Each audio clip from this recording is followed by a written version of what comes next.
بسم اللہ الرحمن الرحیم۔ شروع اللہ کے بابرکت نام سے جو دلوں کے بید خوب جانتا ہے۔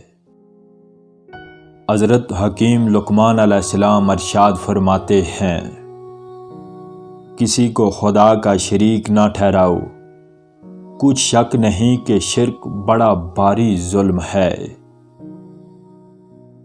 اللہ اور ماں باپ کا شکر گزار رہ، نماز کو قائم رکھ اور لوگوں کو اچھی باتوں کی ہدایت کر اور بری باتوں سے منع کر۔ جو تکلیف تجھے پہنچے اس پر صبر کر اور اپنی آواز کو دھیمی رکھ۔ جب لوگوں کے پاس آؤ تو زبان کی حفاظت کرو۔ علم بے عمل اور عمل بے علم سے پرہیز کرو۔ خاموشی کو اپنا شعار بنا تاکہ زبان کے شر سے محفوظ رہے۔ حکمت و دانائی مفلس کو بادشاہ بنا دیتی ہے۔ مرد کامل وہ ہے جو دشمن کو دوست بنانے کی طاقت رکھتا ہو۔ مصائب سے گھبراؤ مت، کیونکہ ستارے اندھیرے ہی میں چمکتے ہیں۔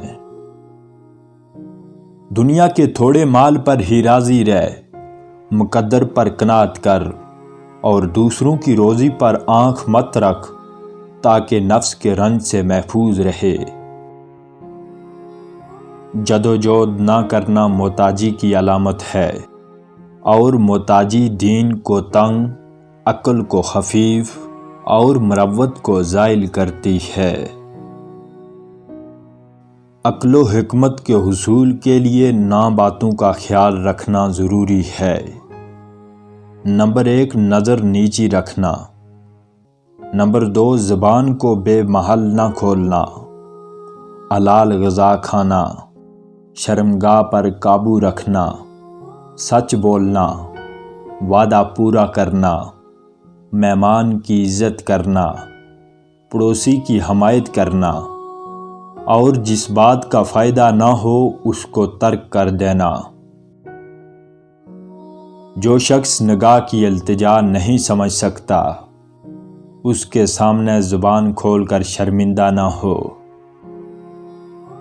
جس نے لوگوں کا حق نہ جانا، اس نے خدا کا حق بھی نہیں جانا۔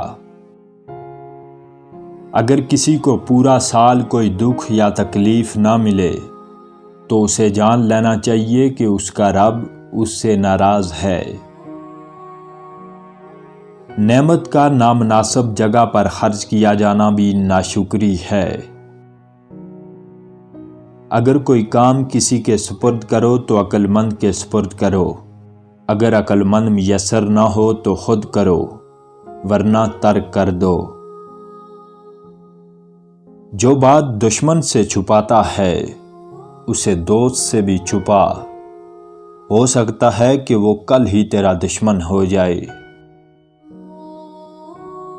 جاہل کی صحبت سے پرہیز کر، ایسا نہ ہو کہ تجھے بھی اپنے جیسا بنا لے۔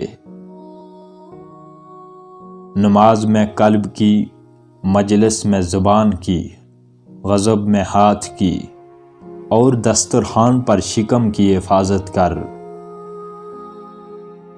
اگر کسی سے دوستی کرنا چاہو تو اسے غصے میں آزماؤ، اگر غصے میں اسے منصف پاؤ تو اس سے دوستی پر مائل ہو، ورنہ دور رہو۔